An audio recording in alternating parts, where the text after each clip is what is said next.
ne peut pas rester plus longtemps, mais Jésus, alléluia, merci pour ta grâce.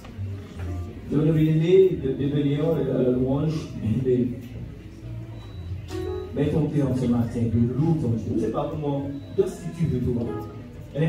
C'est comme le voiture que Pierre a pris pour lui. Il est entré, puis il a commencé à danser. Il n'a pas encore dit, il compte machin. La musique est trop machin, mais loue ton Dieu, alléluia, ce matin, mais saute de joie pour tes seigneurs, amen. Donne gloire à Dieu, alléluia. Amen. Ce matin, ça veut dire, donne gloire à Dieu, le cœur disposé. Tous ceux de le cœur étaient bien disposés, alléluia. Apportez leur offrande.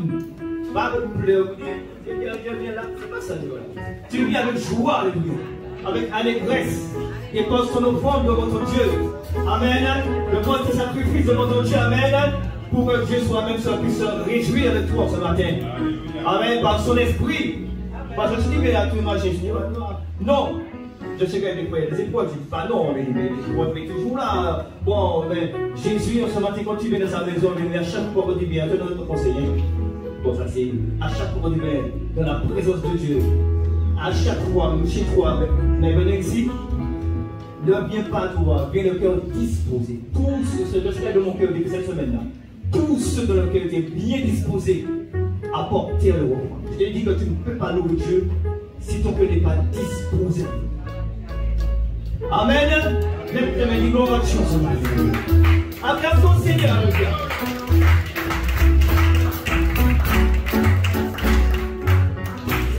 Je vous salue ce matin dans le nom de Jésus. Nous sommes dans la joie. Nous voulons encore ensemble louer l'Éternel ce matin. Merci Jésus pour ta merci. Hébreux 10, verset 23. Retenons fermement la profession de notre espérance, car celui qui a fait la promesse est. J'ai pas entendu. Il est fidèle. L'Éternel règne. Que la terre soit dans l'allégresse. Que les îles nombreuses soient. Qui veut donner gloire à Dieu ce matin? Qui veut louer son Dieu ce matin? Alléluia. Alors nous avons toute l'attitude pour adorer notre Dieu. Louons, adorons, remercions le Seigneur. Alléluia.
Je loue ton nom.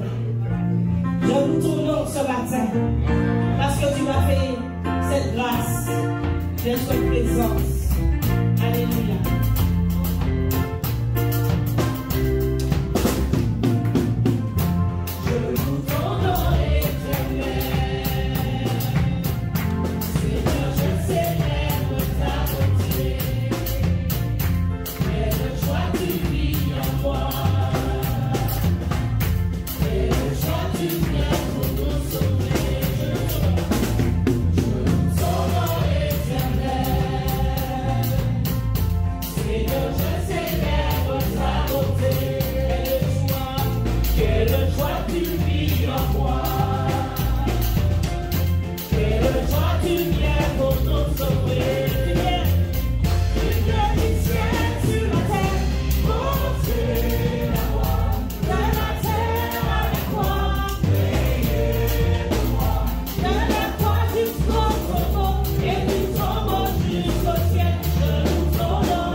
Oui, je loue ton nom, Éternel. Qui est-ce qui avait oublié que notre Dieu règne encore? Alléluia. Oui, Dieu règne encore. Ce qu'il promet, reste vrai ou jamais. Notre Dieu règne encore.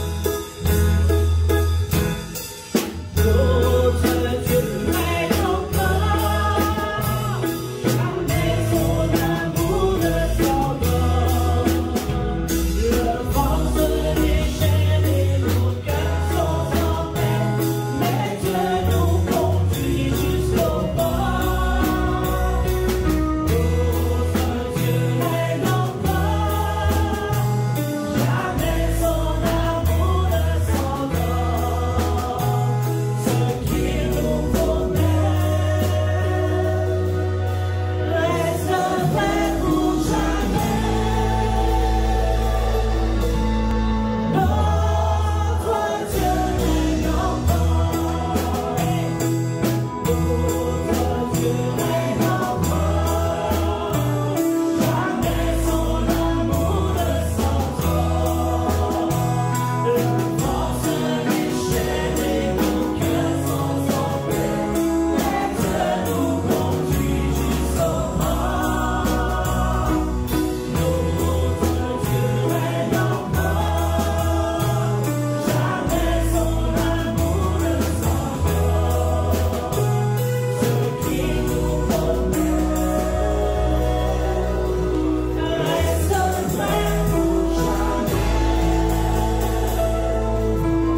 promets, il reste vrai.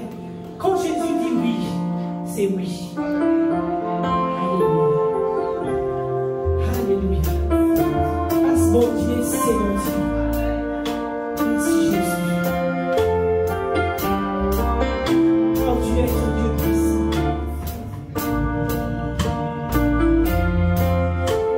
Tu es un Dieu puissant, Seigneur. Et dans ta présence, Seigneur, je reconnais ta puissance.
Car Dieu est un Dieu puissant, il est puissant,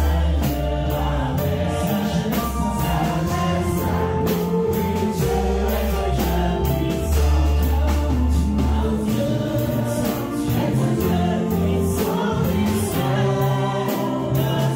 Sagesse, amour, Dieu est un Dieu puissant, car Dieu est un Dieu puissant,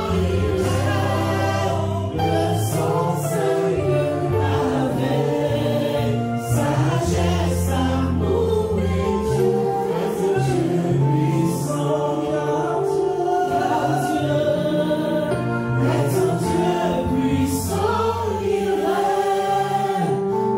puissant, Seigneur, avec sagesse, amour, Dieu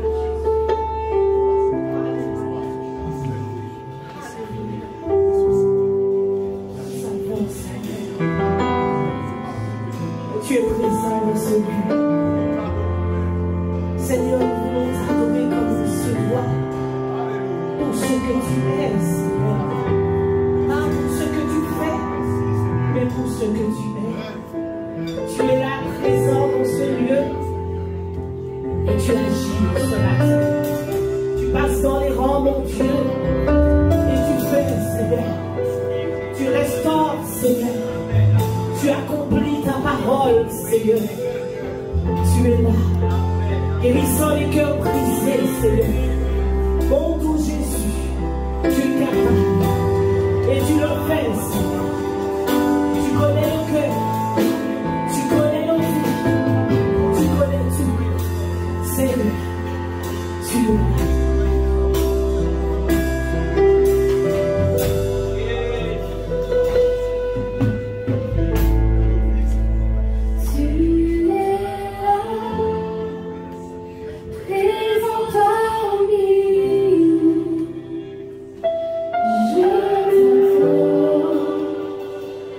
Je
Jésus, Jésus, tu es l'enfer, au-dessus de tout.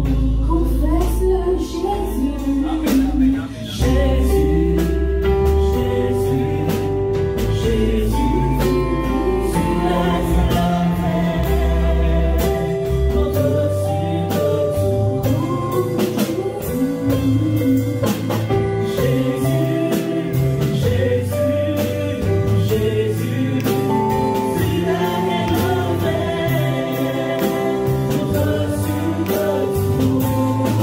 au-dessus de tout.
Comme tu dis que Dieu est là, alléluia, parce que tu le chantes, tu le confesses.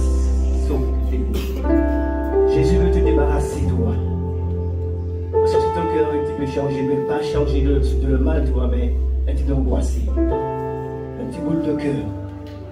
Jésus va faire ce qu'il a à faire ce matin. Et pendant qu'on chante, que Jésus est présent, bien-aimé, mets ta main là où tu as mal, sauve le lit et mets ta main là où tu as mal ce matin, alléluia. Parce que ton sauveur, tu as dit qu'il est présent et je le confesse. Oh, Jésus, mets ta main là où tu as mal. Et puis saisis ce matin dans la foi la guérison, alléluia. Sauve. Jésus, alléluia. Amen. Confesse que ton Seigneur est présent, bien-aimé. Et dans ton cœur, Jésus doit mettre le bon qu'il faut, alléluia, pour enlever cette angoisse. tu écoutais, alléluia. Mais pendant qu'on chante, mets ta main, je l'insiste là où tu as mal. Pour que Jésus puisse passer, alléluia. Qu'il puisse passer, Jésus. Qu'il puisse passer, mon Seigneur. Oh Jésus. Je sais qu'il est présent. Je sais qu'il est là ce matin. Dans son esprit qui le révèle, alléluia. Je sais que tu es là. Saisis par la foi ta présence. Io chiede che vedi sopra Baba Messa. Io vedi che vedi sopra. Niente vedi cosa. Jésus. Ils sont parmi.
grâce dans les cœurs ce matin, Seigneur. Tu passes dans les bras, Seigneur. Et tu fais ton œuvre, alléluia. Voilà, qu'ils sont du Saint-Esprit, Seigneur Jésus. Oh, tu es l'éternel, notre cœur, Seigneur Jésus. Tu as fait ton œuvre, Seigneur Jésus, à la base. Tu as fait ton œuvre ce matin, Seigneur Jésus. Oh, tu as fait ton œuvre ce matin, Seigneur. Les guérisons de délivrance ce matin, Seigneur Jésus. Oh, Père, merci, Seigneur. Jésus de Nazareth. Praise the Lord. Jésus. Merci, Seigneur Jésus. Amen, alléluia. C'est pas que ce matin, le Seigneur veut s'adresser, mais il t'a dit ce matin que tu ne mourras pas. Amen. Je ne sais pas si c'est pour te rassurer, mais il te dit, c'est ce que de mon cœur, tu ne mourras pas. Ce n'est pas encore le moment, tu ne mourras pas. Jésus est fidèle avec nous. Oh, Jésus est fidèle, mon ami, mon frère, ma soeur. Alors ce matin, donne une grosse acclamation à ton Dieu. Alléluia. C'est pas moi, c'est pas nous, c'est l'acclamation à Jésus. Alléluia. Tu ne mourras pas avec Jésus de Nazareth. Et pour tu vis pour confesser son nom, alléluia. Pour raconter ses merveilles. Amen. Parce que ton Seigneur règne. J'aime cela. Ton Seigneur règne. Amen. Dis-le ensemble. Mon Seigneur règne. Non, tu m'as entendu au fond. Dis, mon Seigneur règne. Alléluia. N'est-ce pas, bien-aimé? Jésus règne. Que le Seigneur soit béni. Que le Seigneur soit glorifié. Alléluia. Je vais laisser la place à mon frère.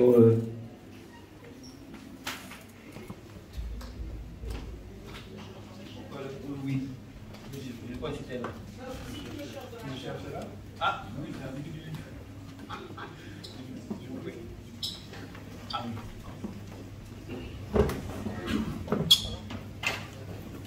Merci Seigneur Jésus pour ta grâce.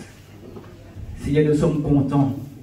Nous sommes dans la joie d'être en ta présence, mon Père. C'est là que tu envoies la bénédiction, la vie en abondance. Nous te disons un grand merci, Père. Nous sommes contents parce que tu es au milieu de nous, Jésus. Et en ce matin, Seigneur, tu as reçu toutes ces offrandes qui sont montées vers toi en ce matin, Seigneur. Nous te disons un grand merci, mon Père, pour ta grâce. Un grand merci pour ta fidélité, Seigneur Jésus. Maintenant, tu nous conduis, Seigneur, à entendre ta parole, Seigneur, mon Dieu, portée par ton serviteur. Je te demande déjà, mon Dieu, merci, parce que je sais qu'il est parti le cœur disposé, Seigneur.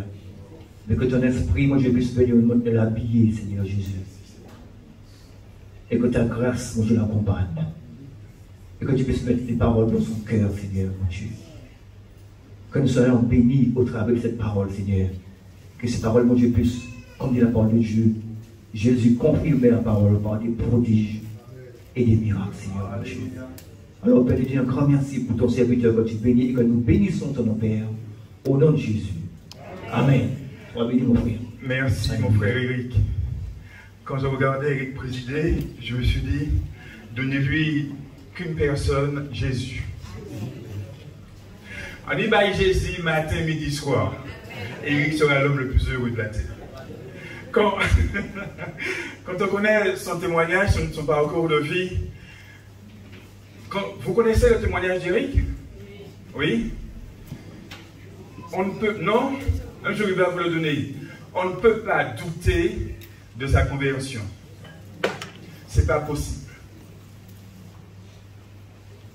Mais c'était un trou. Mais c'est, toi, pas tes trous seulement, c'était un trou noir. Jésus l'a pris, Jésus l'a sorti de là. C'est quelque chose d'extraordinaire. Et je voudrais te dire une chose, ce qu'il a fait pour Eric, il a fait aussi pour Fredo, il a fait aussi pour Brice, il a fait aussi pour Frédéric, il a fait aussi pour toi, pour moi, il a fait pour le pasteur Liard. Jésus est vivant. Jésus n'est pas un mythe. Ce n'est pas un conte, ce n'est pas une histoire que nous faisons passer de génération en génération. Jésus est bien réel. Je veux en ce matin retirer tout doute en toi. Tu sais, ce genre de doute qui dit, ah oui, Dieu s'est manifesté aujourd'hui, il y a quelqu'un devant moi qui a reçu son miracle. Et puis toi qui attends depuis un moment, tu ne vois pas la chose s'accomplir. Mon frère, ma soeur, mon ami, ton tour viendra. Notre Seigneur et Dieu n'est pas assujetti au temps, puisque son nom est l'Éternel. Il suffit que tu crois, simplement. Vous avez les salutations de l'Église de Saint-Esprit, où j'étais dernièrement. Et en ce matin, je voudrais vous parler de la vie, de nos vies, avec leurs différentes facettes. Ce dont nous rêvons et ce dont nous vivons réellement. Et vous me direz qu'il y a bien souvent un fossé, un océan. Est-ce que certains d'entre vous, d'entre nous, avons déjà réalisé des rêves? Oui? Oui. Est-ce que certains d'entre nous perdons patience parce que nous rêvions de quelque chose et nous ne l'avons pas encore? Oui, je vois, le oui ne sort pas, mais les têtes sont en train de hocher. Tu peux mettre la diapo, mon frère. Je vous invite, frères et sœurs, à visualiser ces diapositives. Quand on est enfant, on rêve. On rêve de beaucoup de choses. Quand on est enfant, on rêve de voyager. On rêve de décrocher la lune. Quand on est enfant, tous les rêves sont réalisables parce qu'on est enfant. Et c'est beau ça. Surtout quand nos enfants nous disent, papa, maman, ne t'inquiète pas, quand je serai grand, je serai riche, je vais t'acheter une grande maison, une belle voiture, tout et tout. Et on le regarde, on ne veut pas anéantir ça dans son regard, n'est-ce pas? Et on lui dit, oui chérie, c'est bien, mais travaille bien à l'école. Mais voilà, en grandissant, tout ne se passe pas comme dans nos rêves. Merci. Certes, en grandissant, on s'épanouit, on découvre, on apprend, on se construit. Malheureusement, nous connaissons aussi bon nombre de déceptions, de frustrations, d'insatisfactions, de déception et de frustration. Nous connaissons aussi ce qu'on appelle la désillusion. Parce qu'enfant, on pense que tout est facile et que tout va aller comme on le souhaite. Soucis, différents types, tracas au travail ou pas de travail, pas d'argent, mélancolique. Et là, j'ai envie de dire qu'il est au bord de la dépression. Quand on tient la tête entre les mains, cela veut dire que pratiquement tout est fini et qu'il n'y a plus d'espoir.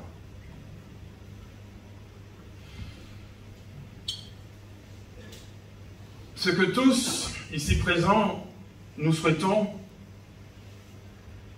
ou nous souhaitions, c'est une vie comme la flèche, toute droite.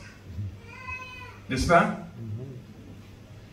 Parce qu'on aime les belles routes, vous savez, les routes qui sont refaites. On n'aime pas les nids de poules, hein? Ça, c'est dans les rêves. Et le schéma en dessous, ce n'est pas comme un mètre tremblay, hein? c'est la réalité de nos vies. Avec des courbes, des monts, des vallées, des choses qu'on ne comprend pas.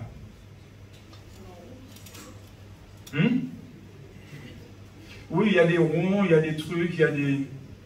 C'est ce que nous vivons. Et chacun d'entre nous, frères et sœurs, nous avons un parcours de vie bien à nous. Mais en ce matin, pour reprendre les chants, les promesses de Dieu, pour reprendre les révélations que le Seigneur a données à mon frère Eric, le miracle est encore pour aujourd'hui. Même si nos vies sont comme... Il n'y a pas de nom, je ne sais pas comment appeler ça. Comme elles sont. Je voudrais en ce matin te rappeler les promesses de Dieu pour toi. Avec cette image de l'arc-en-ciel. Tu sais, c'est une promesse que Dieu avait faite à son serviteur. Quand il a inondé la planète, toute la terre entière, il a fait cette promesse. Voilà, je te promets que plus jamais la terre ne sera inondée. Et vous savez, frères et sœurs, pour ma part, quand je vois un arc-en-ciel, cela déclenche en moi toutes les promesses que Dieu m'a faites. Parce que je me dis, oh, ça fait des siècles, Seigneur, que tu as fait cette promesse et que tu as dit que tu vas sceller cette promesse par un arc-en-ciel dans le ciel. Aujourd'hui, l'arc-en-ciel existe. Cela veut dire pour moi que tout ce que Dieu a dit est vrai. Et deuxièmement, par cette fleur qui pousse dans un lieu aride. Telle était la promesse de l'Éternel pour son peuple. Je ferai reverdir le désert. En un mot, où il n'y a plus d'espoir, il y a encore de l'espoir parce que je suis l'Éternel ton Dieu. Ce matin, ce n'est pas un grand discours. Ce sont des choses simples que je veux te rappeler. Parce que mon frère, ma soeur, je souhaite, et c'est le vœu de mon cœur, que nous arrivions tous dans le royaume de Dieu. Jésus ne veut pas qu'il y ait un qui soit à la traîne. Jésus veut tout ce que le Père lui a donné puisse parvenir dans son royaume. Imagine-toi ceci. Il a été préparé une place pour toi. Si tu t'assois maintenant sur le bord de la route, est-ce que tu penses que tu vas arriver dans son royaume? Non. Il faut te lever et marcher. Alors mes paroles seront peut-être un peu dures avec toi ce matin, mais quelquefois, il est bon de secouer un peu. Mais ce n'est pas méchamment que je vais le faire. Je veux que tu comprennes que ton Dieu, celui que tu as choisi de manière libre, il est vivant et il t'aime. Crois que tu vives. Je veux te dire encore qu'il est permis de rêver. Même si tu as laissé l'adolescence, même si aujourd'hui tu es adulte, il est permis de rêver. Tu sais pourquoi? Parce que dans notre vie d'adulte, il y a toujours cette part d'enfance en nous. Dans cette vie d'adulte, il y a toujours les rêves les plus fous que nous voulons réaliser. Et quand on rêve, mon frère, ma soeur, on est parfaitement libre. Personne ne vient dicter nos rêves. On est libre de rêver de ce qu'on veut. Et je voudrais te dire en ce matin aussi, la vie dans laquelle nous vivons n'est pas illusion. Elle est vraie. Entre le rêve et la réalité, il n'y a qu'un pas. Ce pas s'appelle attitude et comportement. La parole de Dieu dit, si tu crois, tu verras la gloire de Dieu. Je te propose ce matin de t'inspirer de quelques exemples du message biblique. Et de faire encore cette rencontre avec Jésus-Christ. Car aujourd'hui, il veut encore te guérir, il veut encore faire quelque chose de nouveau dans ta vie, il veut encore te redonner espoir. Je te propose un premier passage qui se trouve dans l'évangile de Matthieu, au chapitre 15, à partir du verset 21 jusqu'au verset 28. Permets-moi de ne lire aucun passage avec toi. Je te donne les références et je vais te conter cette histoire. Ce texte nous parle de la femme cananéenne. Et il commence par la présence de Jésus sur le territoire de Tyr et de Sidon. Cette femme, on la nomme dans l'évangile de Matthieu la femme cananéenne. Dans les autres évangiles, on l'appelle la femme syro-phénicienne. Ces deux territoires sont à la limite du territoire d'Israël. Cette femme a un problème. Sa fille est tourmentée par un démon. Elle vient implorer le Seigneur dans sa grâce de l'en délivrer. Mais il y a un problème, un gros problème. Non pas avec Jésus, Jésus n'a pas de problème. Il y a un problème de religiosité. Quand elle vient demander au secours auprès de Jésus, descends mon frère, du moins continue.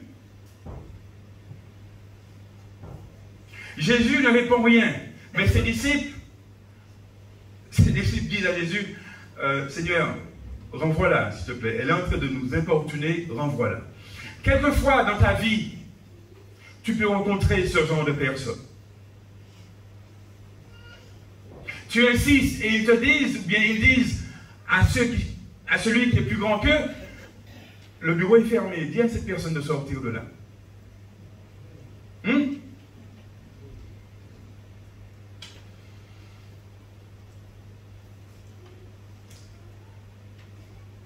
À l'insistance de la femme, à la demande de cette cananéenne, Jésus répond, je n'ai été envoyé qu'aux brebis perdues de la maison d'Israël. C'est-à-dire, femme, si vous avez le schéma de la carte d'Israël, Jésus est venu pour ceux qui étaient en bas, en Israël. Tyr et Sidon étaient à la limite d'Israël. N'est-ce pas? Ça veut dire que cette femme, elle outrepasse deux choses en venant voir Jésus. Premièrement, bien-aimé, sincèrement, quand on voit la richesse de la parole de Dieu, on doit en tirer des exemples. N'est-ce pas? Peut-être que tu as confessé que tu es chrétien et qu'on t'a dit, toi, ce petit nègre, tu es chrétien. Cette femme est un exemple pour nous. Elle est étrangère à Israël, premièrement. Donc, elle se dépasse deux fois. Elle sort de son territoire, premièrement, physiquement, mais elle sort aussi de notre territoire, celui de la religion. Cette femme est ennemie d'Israël. D'accord? J'oublie une troisième chose. C'est une femme. Et on rit aujourd'hui. Parce que une femme arrête un homme et lui parle. Mais en ce temps, les femmes n'avaient pas le droit d'adresser la parole aux Juifs. Tu as vu autant de barrières qu'elle dépasse? Et là, elle entend la réponse de Jésus. Et qu'est-ce qu'elle fait? Elle insiste. Alors, le texte me dit, elle se prosterne. On imagine qu'elle était debout avant cette parole. Et à partir de là, elle se prosterne devant lui en disant, Seigneur, secours-moi. Une simple demande. Entre parenthèses, il y a une église qui a pris cette phrase.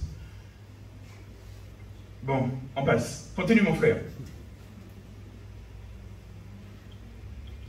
Devant son insistance, Jésus va répondre. Et je trouve que les réponses de Jésus sont dures. Hein? Comme les réponses qu'on a dû te faire. ses réponses ont été dures. Et je souhaite en ce matin que tu fasses comme cette femme, que tu insistes et que tu persévères. Jésus répond, il n'est pas bien de prendre le pain des enfants et de le jeter aux petits chiens. Pour Israël, les chiens, c'était quelque chose d'impur. Le chien n'était pas l'ami de l'homme, hein, comme aujourd'hui, en ce temps-là. Le chien, c'était impur, plus bas qu'un homme. Et voilà, on va pas continuer d'autres explications. La femme ne va pas répondre, je dirais, à cette insulte. La femme va outrepasser cela. Ce qui l'intéresse, et la chose principale, c'est la délivrance de son enfant. Et elle répond, oui Seigneur, mais les petits chiens mangent les miettes qui tombent de la table de leur maître. À ce moment-là, qu'est-ce qui se passe dans la tête de Jésus? Je ne sais pas. Est-ce que cette phrase le fait sortir de ses limites à lui-même? Je ne sais pas. En tout cas, cette phrase provoque une réaction chez Jésus. Et Jésus va obtempérer.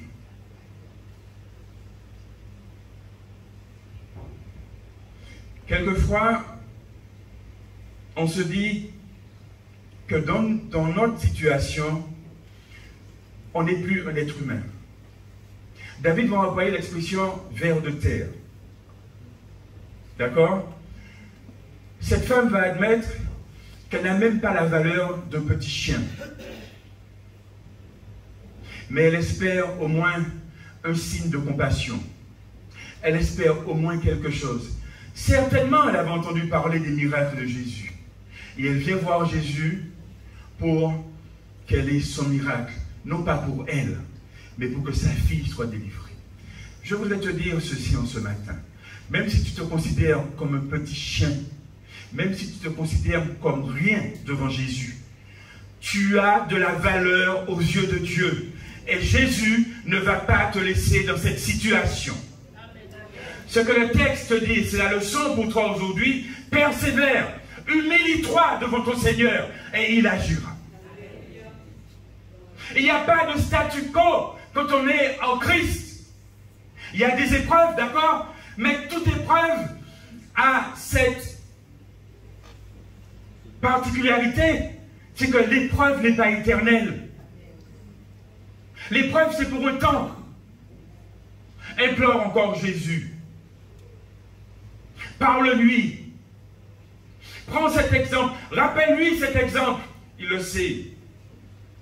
Et dis-lui, Seigneur, si tu as fait ça pour une étrangère, moi qui suis ton enfant, Asma, oh, implore ton Dieu et il agira.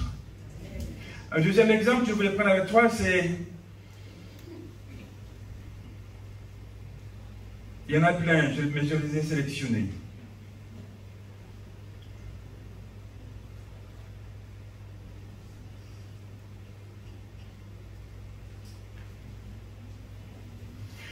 Dans l'évangile de Marc, au chapitre 5, à partir du verset 25, on a vu que Jésus chassait les démons, là, dans l'exemple précédent. Dans ce texte de Marc 5, à partir du verset 25 jusqu'à 34, cette histoire relate une femme qui avait une perte de sang pendant 12 ans. Le texte nous dit qu'elle a tout essayé. Il y avait des médecins certainement qui avaient des guérisseurs, des personnes qui avaient reçu un don pour guérir. Il y avait peut-être des magnétiseurs aussi en ce temps-là, peu importe. Las d'être malade. Cette femme sait que Jésus passe par la ville dans laquelle elle est. Elle prend son courage à deux mains. Et je voudrais te dire qu'une femme avec une telle maladie était exclus de la société. Tu imagines un peu la souffrance. Cette femme, je vais le dire en créole, mais avec cette connotation créole qu'on comprend très bien, Fantala Toupé.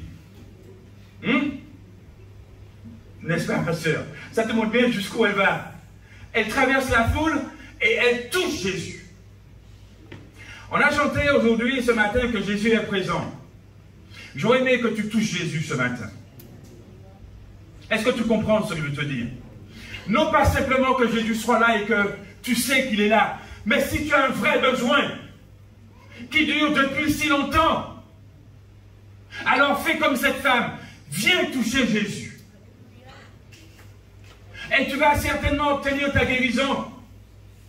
Ayant touché Jésus, Jésus s'étonne qu'une force s'échappe de lui et demande « Qui m'a touché ?»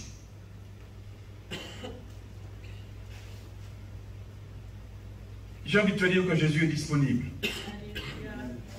Ce n'est pas comme certains produits qu'on ne trouve pas au lieu de service. Jésus est disponible pour me toucher, m'aimer. Et je me dis qu'en quelque part, Jésus n'attend que ça, que nous démontrions notre foi pour que le miracle s'accomplisse. Il y a une sœur qui a rencontré un frère hier, un frère responsable d'église, et ce frère a dit, j'avais dit aux anciens qu'il faut enseigner le peuple de Dieu. Et ça, je l'ai dit bien avant le Covid. Le Covid est arrivé et ça a fait des ravages dans l'Église. Aujourd'hui, je me pose la question de savoir, est-ce que l'Église du Seigneur croit au miracle, croit à la parole de Dieu comme avant le Covid? C'est la question que je me pose.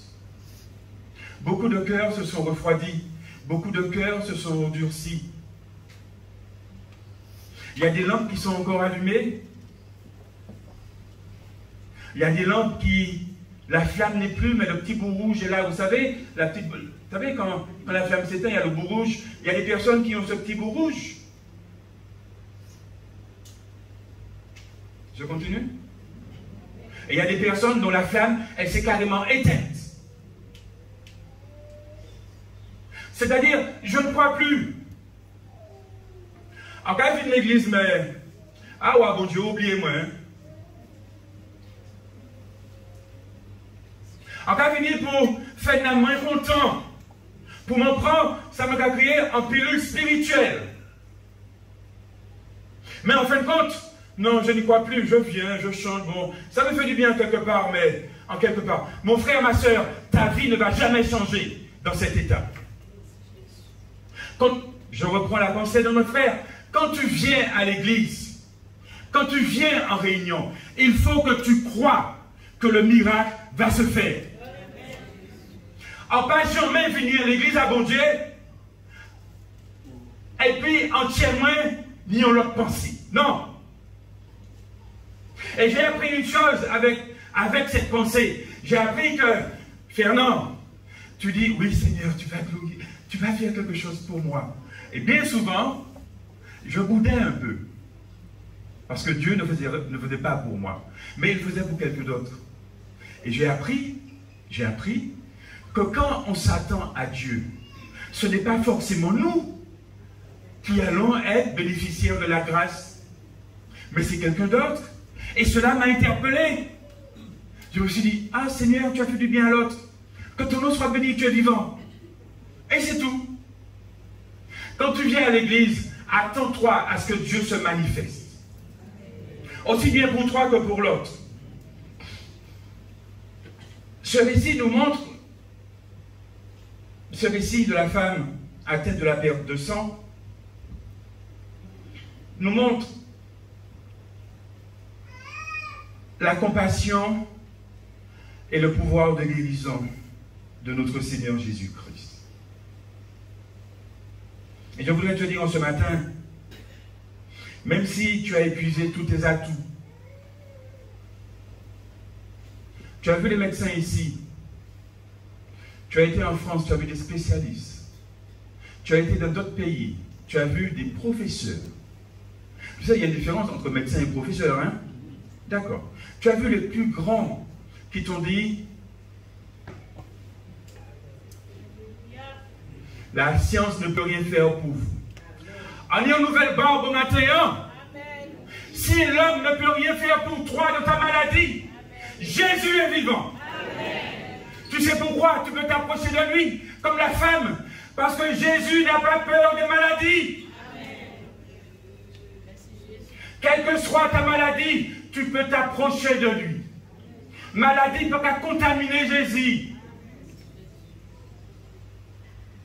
Approche-toi de Jésus.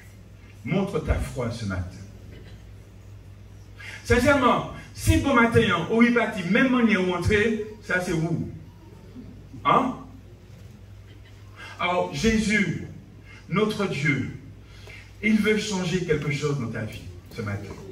C'est à toi de la saisir, cette opportunité. Alors tu vas me dire, ah oui monsieur, mais vous me parlez de cas qui sont arrivés quand on est grand. Hein? De choses qui s'est passées quand on est grand. Mais moi monsieur, depuis ma naissance, j'ai un problème. La Bible en parle aussi. Oui? Tu connais l'histoire de l'aveugle né? De l'homme né aveugle? Tu ne connais pas cette histoire? Elle se retrouve dans Jean au chapitre 9, à partir du verset 1er jusqu'au verset 11. Un homme né aveugle était là. Et ses disciples demandent à Jésus, Seigneur, est-ce lui ou sa famille qui a péché? Et nous sommes comme ça, nous voulons trouver la cause de l'effet. Nous voulons trouver beaucoup d'explications aux choses.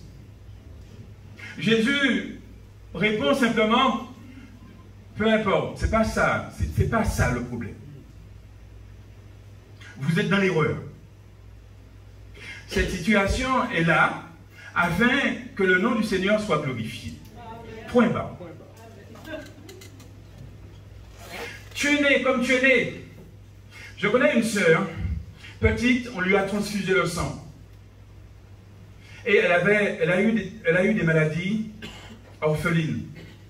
Et les médecins ne comprenaient pas. Et c'était certainement la cause de cette transfusion de sang. Elle est restée des années à souffrir. Les médecins, quand elle apportait les analyses médicales, quand elle apportait les analyses au médecin, le médecin qui lui a dit, il faut arrêter de boire. Petit, parce que foi là, tu es dans tel état que le docteur a pensé que c'est vrai. Or, la sœur a dit au médecin, je ne bois pas. Un autre médecin lui a dit, il y a deux solutions. Vous savez, madame, vous aurez dû être soit couché sur un lit d'hôpital, en soins intensifs, ou bien soit dans une tombe. Cette sœur a persévéré. Cette sœur a persévéré. Et un jour, elle a obtenu sa guérison lors d'une prédication. La prédication de la femme qui servait Dieu dans le temple et qui était infirme. Où le texte disait que pendant des années, elle servait Dieu dans cet état d'infirmité. Pasteur était qu'à prêcher, s'est attrapé guérison, il claque. Parce que c'était son temps de guérison. Mais il fait un bagaille. Il persévère. Qui ni doulait, qui pas ni doulait, il a loué bon Dieu, il a venu en temple, il a prié, il a assisté au culte. Mon frère, ma soeur, même si tu es né avec un handicap, tu ne l'as pas demandé, et tu trouves que la vie est injuste, je te réponds, oui, la vie est injuste. Il y en a qui naissent avec une cuillère en argent. Il y en a qui naissent avec des infirmités, des maladies. Oui, la vie est injuste. Mais je te répète encore ce matin, il n'y a pas de statu quo. Ce n'est pas une voie sans issue. Dieu peut se glorifier. Quand Jésus a guéri cet homme et lui a permis d'aller témoigner, tu sais qu'est-ce que cet homme a dit? Quand tu lui as demandé qui a fait ça? Il a dit, je m'a dit en créole, parce que ça trouve fort. Il a été dit, ces pharisiens, ces grands docteurs, vous savez, c'est noms-là qui a réfléchi et qui est en réponse à chaque problématique. Il a été dit, je vais dire autre bagaille. On ne pas connaître nous. On ne pas connaître ni d'Adam ni d'Ève. En seul bagaille m'en savent. On est aveugle. Actuellement, mon cas, oui. Point final. Fais confiance à ton Dieu. Il agira certainement. Cette situation, mon ami, nous dit une chose. Dieu peut guérir de toute maladie physique. Mais là, il s'agit de cécité. Et j'ai fait le rapport avec la cécité spirituelle dont tu peux faire l'objet en ce matin. C'est-à-dire que tu viens à l'église, mais tes yeux ne sont pas encore ouverts à la splendeur de l'évangile. En ce matin, que le Seigneur t'accorde la grâce de comprendre ce que nous vivons ici en étant rassemblés. Tu te demandes comment des hommes et des femmes qui ont fait des bêtises dans leur vie peuvent louer un Dieu et dire qu'ils sont saints. Que tes yeux s'ouvrent ce matin. Parce que celui qui est à ta droite, celui qui est à ta gauche, n'a rien fait pour mériter cette sainteté. C'est une grâce de Dieu. Et tu peux, parce que les écailles de tes yeux tombent ce matin, tu peux faire partie de cette famille de rachetés. Que le Seigneur ôte cette cécité spirituelle en ce matin. La vie chrétienne, la vie de l'enfant de Dieu, c'est une vie merveilleuse. Vous m'avez déjà entendu pleurer, me lamenter, dire que c'est dur. Oui, moi ça vous pense à m'a dit, je ne vais pas aller franchement. Mais sérieusement aujourd'hui, si je devais comparer ma vie passée à ce que je vis aujourd'hui, même dans la douleur de ce que je vis, I am happy. Tu sais pourquoi? Parce qu'en lisant le livre de Job, j'ai compris une chose, c'est que mon rédempteur se lèvera le dernier. Et là-haut, dans le ciel de gloire de mon Dieu et de ton Dieu, de ton papa, la parole, sa parole me dit qu'il n'y aura plus de larmes. Alors, mon simon, la Dieu, tout ça, mon ici, et puis les monter léger. Parce que mon Sam, en royaume, ma bon Dieu, personne ne peut te plaire. Que le Seigneur ôte cette cécité de toi. Je voudrais aussi te conter la puissance de Dieu dans l'évangile de Matthieu au chapitre 14 à partir du verset 15 où il est conté l'histoire du miracle que Jésus fait en rassasiant une foule avec 5 pains et 2 poissons. Si les textes précédents nous ont montré la puissance de Dieu sur les esprits, sur la maladie, sur les déficiences physiques et humaines, ce texte-là nous montre la puissance de Dieu sur les éléments. Je l'oriente sur autre chose, sur les besoins humains, les besoins basiques humains. Mon frère, ma soeur, mon épouse a été faire les coursières et elle m'a dit, non, c'est pas possible, tout augmente. Et je lui ai dit, tu as pris de la moutarde? Elle m'a dit, chérie, il n'y a pas de moutarde. Vous avez de la moutarde chez vous? Ah, vous êtes comme moi.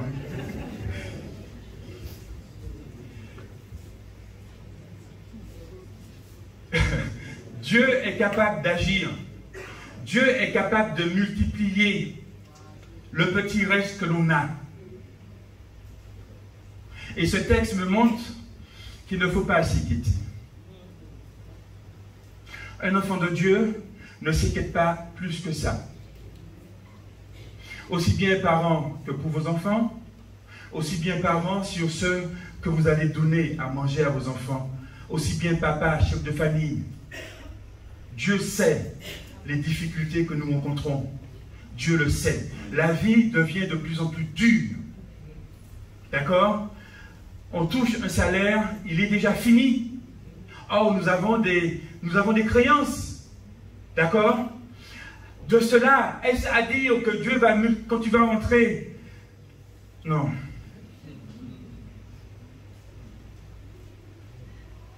Non. Restons sages. Dieu peut multiplier le petit reste que tu as. S'il ne le multiplie pas, Dieu va te donner l'intelligence afin de le gérer, ce petit reste que tu as. D'accord? Mais Dieu est capable de faire de telles choses. Je ne veux pas que tu t'inquiètes encore pour ce que tu vas boire ou manger ou donner à ta famille à boire et à manger. Dieu pourvoira. Je voudrais te relater cet événement dans un autre évangile, l'évangile de Luc au chapitre 8, à partir du verset 22. Ce texte relate le moment où Jésus naviguait sur la mer de Galilée avec ses disciples et une tempête se leva. Et les disciples ont cru qu'ils allaient périr. Ils ont réveillé Jésus en leur disant « Est-ce que tu ne t'inquiètes pas qu'on va mourir ?» Jésus se réveille, il menace les vents et la mer qui se calme aussitôt. Vous savez, quand j'ai suivi le fil conducteur des différentes prédications du dimanche, le pasteur Augustin Saint-Fort, le pasteur Liard, il y a quelque chose qui m'est apparu de manière évidente. Connaître Dieu. Et je reprends l'expression de mon frère. Seigneur, on veut voir ta gloire, mais pour que la gloire vienne, il y a un process, il y a un truc. Sainteté, obéissance. D'accord? Connaître Dieu déracine toute pensée philosophique concernant Dieu. Vous savez, cette pensée qui dit que Dieu a créé le monde et l'univers et puis là, il est assis sur son trône et qui regarde les humains se débattre dans leur malheur. Ce n'est pas vrai. Notre Dieu l'Éternel n'est pas un Dieu grec, ni un Dieu de l'Olympe. Il a tant aimé Fernand, il a tant aimé Christophe, il a tant aimé Eric, qu'il a donné son Fils unique pour nous. Ça veut dire que notre Dieu est plein de compassion. Et face aux dangers de la vie, il montre son pouvoir, sa puissance, sa supériorité. De quoi devrions-nous nous inquiéter aujourd'hui? Nous l'avons chanté. Quand il y a des vents, Dieu, Jésus calme les tempêtes. Certainement, tu passes une tempête dans ta vie. C'est l'image, la leçon spirituelle qu'on peut tirer, la mer et les vents, ce que nous vivons. Jésus est capable de parler à ces éléments afin que tu puisses naviguer sur le fleuve de ta vie tranquillement. Mon frère, qu'est-ce qu'il faut faire? Parler à Jésus. Hein? Bien souvent, nous aimons parler de nos problèmes et nous leur donnons de l'importance, mais on ne parle pas à Jésus, à Dieu de nos problèmes. C'est la première chose qu'il faut faire. Amen. Seigneur, ceci, cela, non. Après, mais où j'ai soulagé? En pas qu'ils ont raconté rien sur la vie, moi, frère. Où j'ai vu des corps. C'est bon. Mais quelquefois, on agit mal. On agit dans le sens contraire. On va diffuser tout ce qu'on vit à n'importe qui. On raconte des choses, on raconte. Mais est-ce que tu as pensé que ta manière d'agir influe sur celui qui écoute?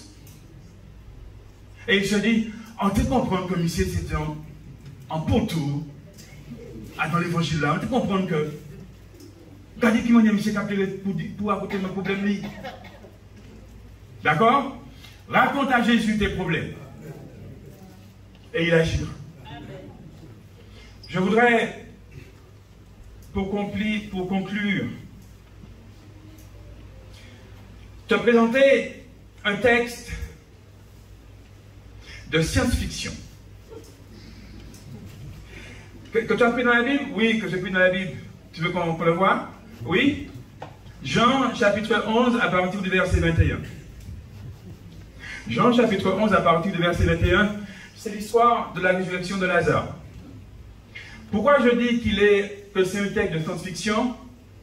Parce que dès le début de l'histoire, d'accord, l'auteur nous tient en haleine, comme ça. Et non seulement il captive notre attention, mais l'auteur nous donne des détails. Ce qui enrichit encore plus notre soif de la fin. Et au beau milieu du texte, on s'arrête et on dit, qu'est-ce qui va se passer? Marc dit à Jésus, Seigneur, si tu eussent été ici, mon frère ne serait pas mort. Mais maintenant même, je sais que tout ce que tu demanderas à Dieu, Dieu te l'accordera.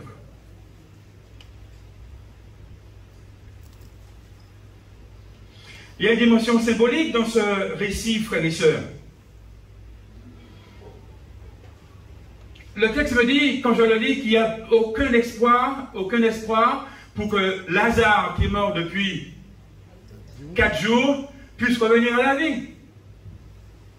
Aucun. Pourquoi? Parce que le texte me dit qu'il sent déjà. Blablabla, blablabla. Jésus prie le Père et il dit au Père, Père, je ne te demande pas d'accomplir ce miracle pour moi. Je te demande de le faire pour tous ceux qui sont là. Cela veut dire que quand tu témoignes de la grâce de Dieu, du miracle de Dieu dans ta vie, ce n'est pas pour toi seul. C'est pour que l'autre puisse croire que Dieu existe et que Dieu fait encore des miracles. D'accord? Et qu'est-ce que Jésus va dire? Jésus va dire, Lazare, sort. Et qu'est-ce qui va se passer? Lazare sort. Je trouve ce texte stupéfiant. Surréaliste. C'est ma part de... Ok? Et quand je le relis encore, je dis, ok, tout est clair. Tout est clair. Dieu accomplit le miracle. Et à un moment donné, Jésus fait appel à l'humain. Jésus dit, déliez-le. Et laissez-le s'en aller. Tu t'es peut-être dit dans ton parcours de vie où tout est sombre, morose, inerte, que tu ne sers à rien.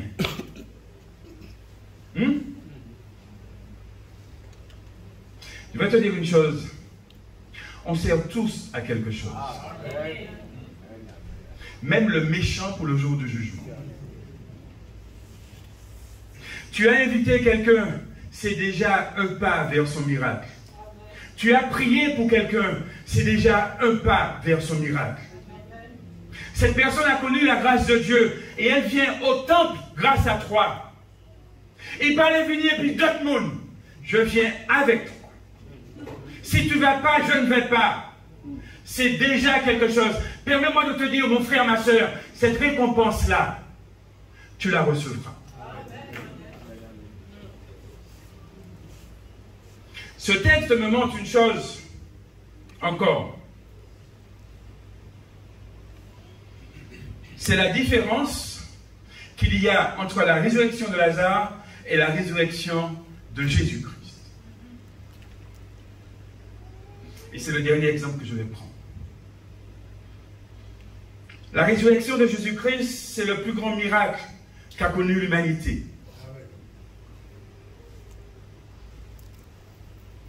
Christ a triomphé de la mort et du séjour des morts. Et du fait de cette résurrection, laisse-moi te dire une petite chose dans ta vie là. Tu sais le petit dessin qui... Christ a triomphé de la mort et du séjour des morts. Je veux te dire ceci. Tu as donné à Jésus ta vie? Amen. Ok. Tu t'es converti?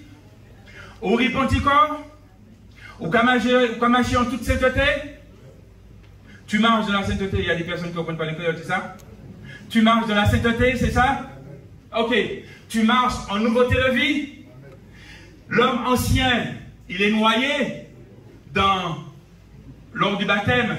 C'est la nouvelle personne qui est là et tu marches vers le ciel. rassure-toi, ce que Dieu a opéré avec Jésus, il va l'opérer aussi avec toi. Il ne va pas te dire, Eric, lève-toi. Non. Tu meurs, la place qu'il a prévue dans son ciel de gloire, au Capran, Bawa. La seule chose que tu vas attendre, c'est le jour de la résurrection et le jour du jugement où tout le monde va passer. En attendant, tu vas glorifier Dieu dans le ciel. Laisse-moi te dire une chose, tu t'inquiètes pourquoi?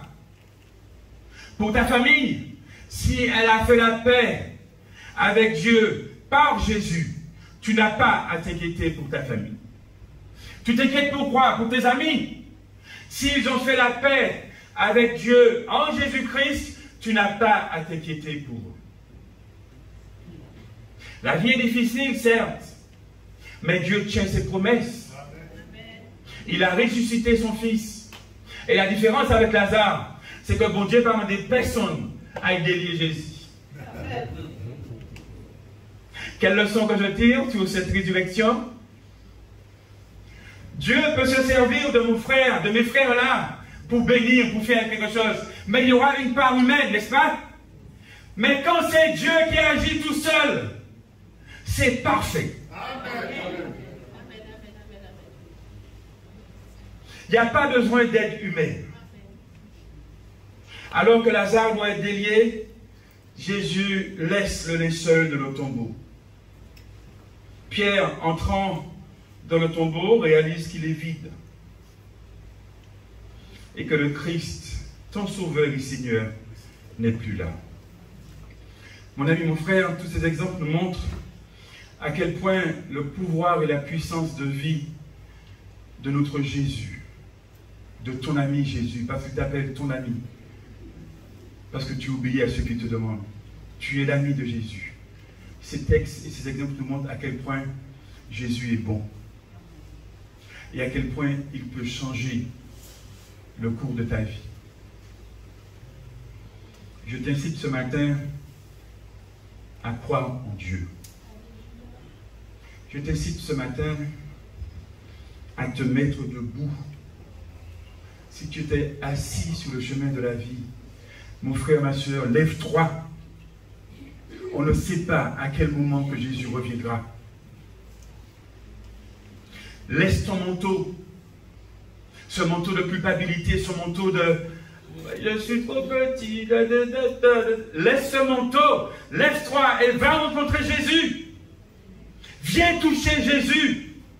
Il va changer ta vie. Il va te redonner des forces. Et ce que je te dis est complètement humain, mon frère. Je suis fatigué ces jours-ci. On dirait qu'une journée, ce n'est pas 24 heures, on dirait que c'est 6 heures. Quand tu dors, il faut te réveiller. Ou j'ai encore plus lasse. Et je ne suis pas le seul dans le cas. Pourquoi? Parce que nous sommes des êtres humains. Nous portons Christ en nous, certes, mais nous sommes humains. Ça, c'est la sagesse spirituelle. Et cette sagesse spirituelle liée à l'humilité nous fait fléchir le genou et nous dire « Seigneur, tu es mon ami, alors j'adresse ma prière à un ami. Seigneur, je suis fatigué. Je n'ai assez de cette vie. Viens m'aider. » Je t'invite ce matin à croire, à espérer, à louer, à prier et à adorer. Le groupe de louange, venez ici. Tu sais pourquoi, mon frère, ma soeur?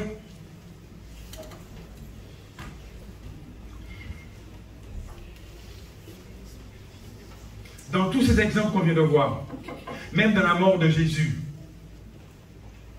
Dieu n'avait pas dit son dernier mot. D'accord? Je t'invite à reprendre courage, à reprendre foi. Je n'ai pas ce don de te communiquer ma foi. La vie en Christ, elle est belle. La vie en Christ est merveilleuse. Il n'y a rien de plus beau que ça. Si tu as des regrets pour ton passé, mon frère, ma soeur, ne regrette pas ton passé. Parce que si Dieu t'a appelé à lui, ça veut dire que ton passé ne pouvait pas te sauver. Qu'est-ce qu'on va prendre comme chant? présent au milieu de nous. Oh Seigneur, merci. J'invite l'Église à se lever. J'invite l'Église à prier de tout son cœur, à louer, à chanter le Seigneur. Rappelle-toi des miracles que Dieu a fait dans ta vie. Tu étais malade, Dieu t'a guéri. Tu voulais te suicider, Dieu n'a pas permis.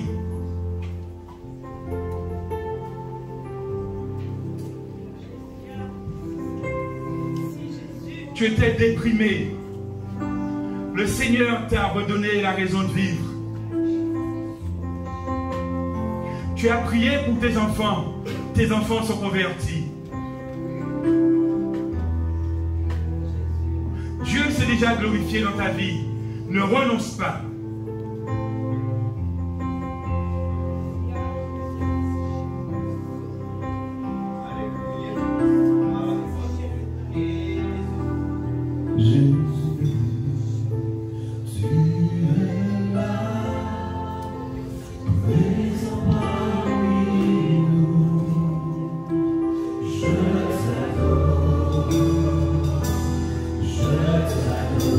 Parce que Jésus est présent, viens le toucher.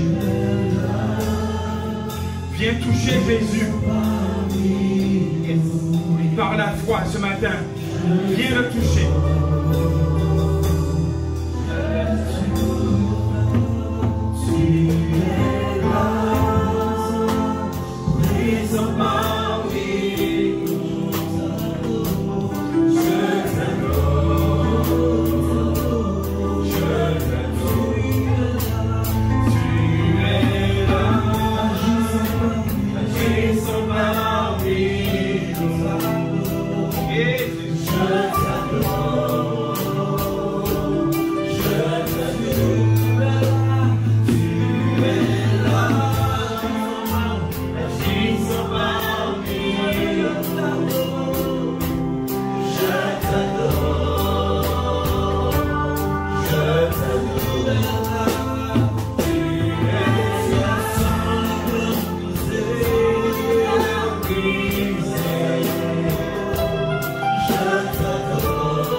Alléluia.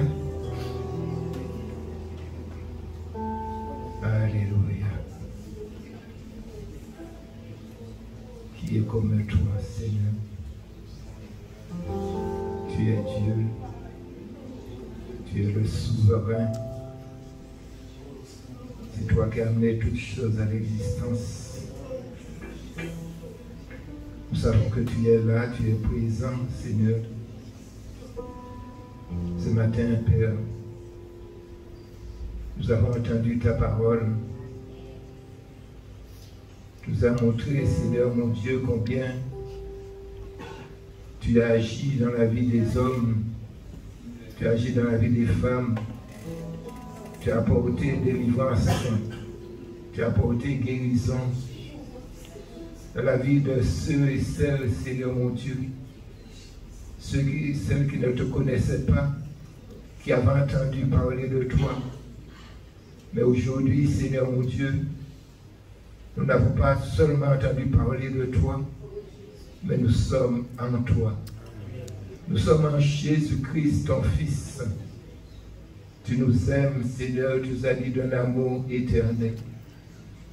Ce matin, Seigneur, tu sais, tu connais, tu vois. Ton enfant qui est venu ce matin, Seigneur, celui ou celle, Seigneur mon Dieu, qui est devant son écran, Seigneur, et qui vit des moments difficiles. Ton enfant qui ne croit plus en rien.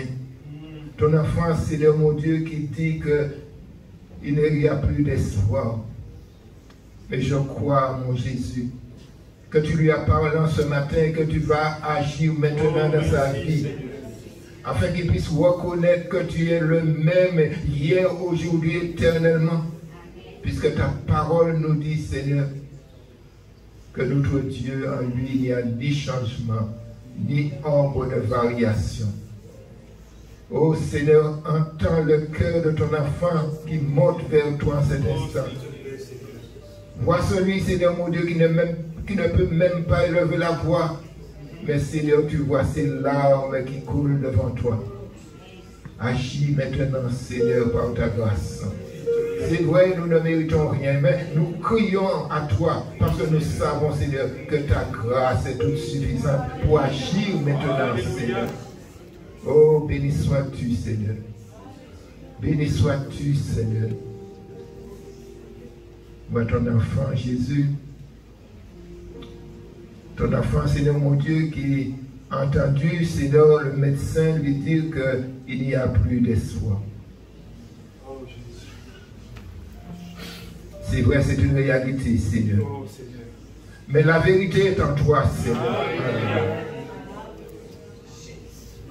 Tu feras de ton enfant, Seigneur mon Dieu, un signe. Tu feras de ton enfant un témoignage, Seigneur mon Dieu, afin que les médecins sachent que tu es Dieu et que tu n'as pas changé. Maintenant, Seigneur mon Dieu, dépose ta grâce, dépose ta bénédiction sur chacun, Seigneur, au nom de Jésus. Soyez restaurés, soyez libérés, soyez guéris, que le Seigneur pourvoie encore ce matin à vos besoins, dans le nom de Jésus. Amen. Amen, amen. Alléluia. Gloire à Dieu. Merci Seigneur pour ta grâce. Merci Seigneur. Alléluia. Jésus est fidèle. Amen. Jésus est bon, bien-aimé. Alléluia. Gloire à Dieu. Alléluia. Jésus est amour. Jésus aime. Gloire à Dieu. Ah, Seigneur, merci pour ta grâce.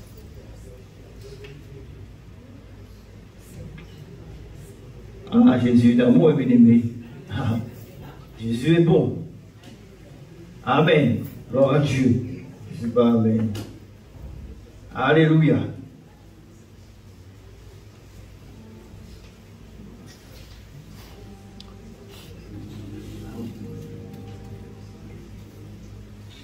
Merci Seigneur, nous allons passer aux annonces bien-aimées. Le Seigneur soit béni et glorifié. Alléluia. Donc, Ariane, c'est au fond, notre sœur Sophie.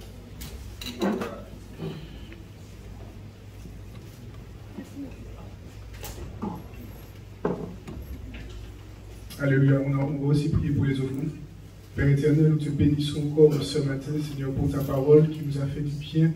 Nous réalisons encore que tu es Dieu dans nos vies, que tu es vivant, Seigneur. Merci encore pour ta grâce et ton amour. Merci de ce que tu as pourvu à nos besoins. Et en ce matin, tu connais nos cœurs disposés devant toi. Tu sais ceux qui ont pu donner, ceux qui n'ont pas pu donner, Seigneur.